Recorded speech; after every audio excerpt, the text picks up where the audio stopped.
కల్వకుర్తి నియోజకవర్గ ఓటరు మహాశయులకు అందరికీ కూడా నా హృదయపూర్వక నమస్కారాలు తెలియజేస్తా ఉన్నాను. రేపు మే 13 రోజు జరిగే పార్లమెంట్ ఎలక్షన్స్లో డాక్టర్ మల్లు రవి గారు కాంగ్రెస్ పెద్దలు వారిని నిలబెట్టడం జరిగింది. వారికి మద్దతుగా ఇక్కడ ఉన్నటువంటి కాంగ్రెస్ లీడర్స్, తర్వాత కాంగ్రెస్ కార్యకర్తలు, కల్వకుర్తి ఓటరు మహాశయులు అందరూ కూడా వారికి ఓటు వేయాల్సిన ఆవశ్యకత ఉంది. దీనికి కారణం ఇప్పుడు కాంగ్రెస్ గవర్నమెంట్ తెలంగాణలో ఉంది. ఈ ప్రాంతం నుంచి 2 సార్లు నాగర్ కర్నూలు నుంచి ఎంపీగా వారు గెలవడం జరిగింది. మళ్ళొకసారి వారు గెలవడం నుంచి ఈ కల్వకుర్తికి కానీ మరి అదేవిధంగా నాగర్ కర్నూలులో ఉండేటువంటి 7 నియోజకవర్గాలకు కూడా వారి సహాయం ఉంటుంది.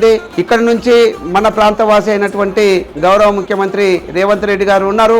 వారన్నీ కూడా ఈ ప్రాంతానికి చేస్తున్నా కూడా సెంట్రల్ నుంచి రావాల్సినటువంటి ఫండ్స్ కావచ్చు, అడిగి కొట్లాడి తీసుకురావాల్సిన అన్ని కూడా చేయడానికి డాక్టర్ మల్లు రవి గారికి ఓటేసి గెలిపించుకున్నట్లయితే ఎంపీగా పూర్తి సహకారం అందిస్తారు.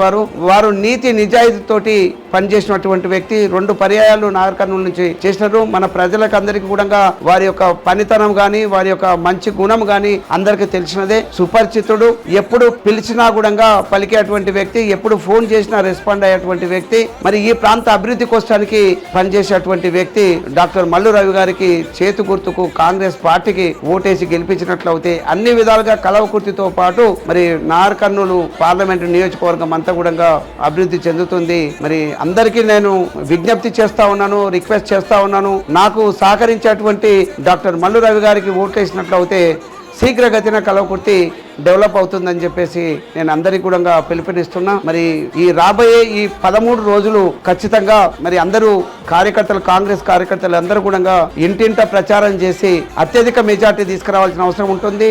నేను నిలబడ్డప్పుడు నాకు 5,000 చిల్లర ఓట్లతోటి గెలిపించినారు కల్వకుర్తి నియోజకవర్గ ఓటర్ మహాశయులు. ఇప్పుడు 25,000 పైచిలకు ఓట్లు వారికి మెజార్టీ రావాల్సిందిగా నేను కోరుతా ఉన్నాను. ఏ గ్రామానికి వెళ్ళినా కూడా మంచి స్పందన ఉంటుంది. కల్వకుర్తి బాగా పనిచేసింది. కల్వకుర్తి నుంచి ప్రతి ఓటర్ కూడా మరి కాంగ్రెస్ పార్టీకి వేసిందంటే అత్యధిక నిధులు కూడా తీసుకొచ్చేసి డెవలప్ చేయడానికి, తొందరగా చేయడానికి అవకాశం వస్తుంది. కాబట్టి కొట్లాడి తీసుకురావడానికి గౌరవ ముఖ్యమంత్రి గారితో కానీ అదేవిధంగా డాక్టర్ మల్లు రవి గారు కేంద్రం నుంచి తీసుకురావడానికి అవకాశం వస్తుంది. కాబట్టి మళ్ళొకసారి ఓటర్ మహాశయులకు, కల్వకుర్తి ఓటర్ మహాశయులకు అందరూ కూడా నా విజ్ఞప్తి, దయచేసి కాంగ్రెస్ గుర్తైనటువంటి చేతు గుర్తుకు ఓటేసి గెలిపించాల్సిందిగా, నీతి నిజాయితీ పరుడైనటువంటి మల్లు రవి గారికి, డాక్టర్ మల్లు రవి గారికి ఓటేయాల్సిందిగా అందరికీ కూడా విజ్ఞప్తి చేస్తా ఉన్నాను.